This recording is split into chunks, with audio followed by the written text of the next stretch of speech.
नमस्कार, मैं हूं विजय श्री और आप देख रहे हैं यूबी न्यूज। बांग्लादेश में शेख हसीना को अगस्त में एक भारी विरोध प्रदर्शन के बाद सत्ता से हटा दिया गया था, जिसके बाद वह भारत भाग गई। अब बांग्लादेश की अंतरिम सरकार जो मोहम्मद यूनुस के नेतृत्व में काम कर रही है, ये दावा कर रही है कि उसे यह सूचना मिली है कि भारत शेख हसीना को प्रत्यर्पित करने के अनुरोध को ठुकरा सकता है। 23 दिसंबर को बांग्लादेश ने भारत को एक नोट वर्बल भेजकर हसीना को प्रत्यर्पित करने की मांग की थी। यह मांग दोनों देशों के बीच 2013 में हस्ताक्षरित और 2016 में संशोधित प्रत्यर्पण संधि के तहत की गई है।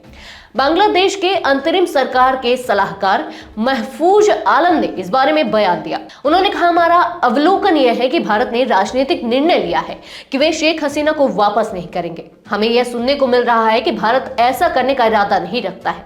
महफूज आलम ने यह बयान ढाका में नए बांग्लादेश की स्थापना, आंतरिक सुधार और विदेश नीति विषय पर आयोजित संवाद के बाद मीडिया से बातचीत में दिया। उन्होंने आगे कहा, हालांकि हमें यथार्थवादी दृष्टिकोण अपनाना होगा और जल्दबाजी में कोई कदम उठाना ठीक नहीं होगा। बांग्लादेश ने यह भी स्पष्ट किया है कि अगर भारत से कोई प्रतिक्रिया नहीं मिलती है तो वह एक निश्चित अवधि के बाद इस मुद्दे पर लिखित रिमाइंडर भेजेगा। हालांकि भारत ने बांग्लादेश द्वारा 23 दिसंबर को भेजे गए नोट वर्बल पर अब तक औपचारिक रूप से कोई प्रतिक्रिया नहीं दी है।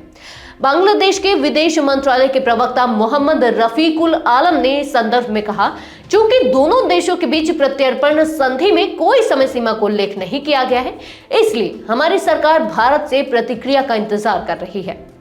बांग्लादेश के लिए शेख हसीना का प्रत्यर्पण महत्वपूर्ण है क्योंकि उनके खिलाफ कई गंभीर आरोप हैं।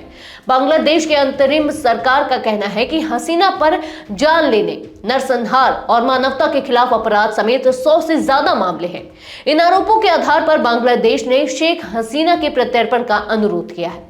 2013 में दोनों देशों ने प्रत्यर्पण संधि पर हस्ताक्षर किए थे, जिसे 2016 में संशोधित किया गया ताकि भगोड़े अपराधियों का प्रत्यर्पण अधिक तेजी से किया जा सके। अब बांग्लादेश इस संशोधित संधि का हवाला देते हुए हसीना के प्रत्यर्पण की मांग कर रहा है। हालांकि यह मामला एक राजनीतिक और कूटनीतिक विवाद भी बन सकता है। भारत ने अब तक इस मुद्दे पर चुप्पी साध रखी है और ऐसे में बांग्लादेश को यथार्थवादी दृष्टिकोण अपनाने की आवश्यकता है। जैसा कि महफूज आलम ने बताया, बांग्लादेश का दावा है कि हसीना के खिलाफ अदालतों में चल रहे मामलों के आधार पर वह उन्हें प्रत्यर्पित करने के लिए भारत से अपेक्षा कर रहा है। इसी बीच भारत का रुख इस मामले में अभी तक अस्पष्ट है और यह देखना होगा कि दोनों देशों के बीच कूटनीतिक बातचीत आगे किस दिशा में जाती है। अगर बांग्लादेश का प्रत्यर्पण अनुरोध अस्वीकार होता है तो यह दोनों देशों के रिश्तों पर प्रभाव डाल सकता है। इसके अलावा भारत को बांग्लादेश से रिश्तों में संतुलन बनाए रखने की चुनौती भी मिल सकती है।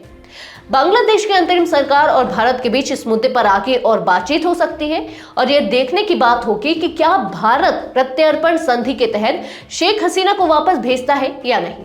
तो यह थी हमारी आज की खास रिपोर्ट। आपको ये कैसी लगी, अपने विचार हमसे साझा करें। इस वीडियो को लाइक और शेयर करें, साथ ही चैनल को सब्सक्राइब करें।